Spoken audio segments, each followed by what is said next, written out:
Hay qız içəri şəhərdə özün demişdin mənə. Hay qız içəri şəhərdə özün demişdin mənə.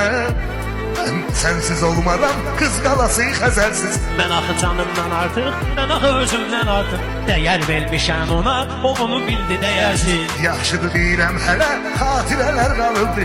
Yoxsa necə yaşayardıq şirin xatirələrsiz. Bu Allah'ın bəndəsi məhəbbət öldürübdü.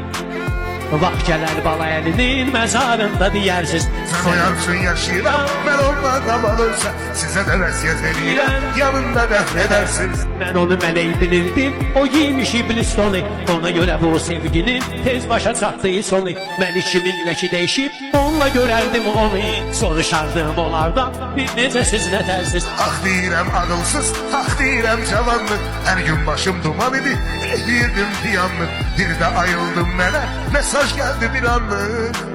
Elçi gəlibdir mənə, sənsizin bir fərsiz.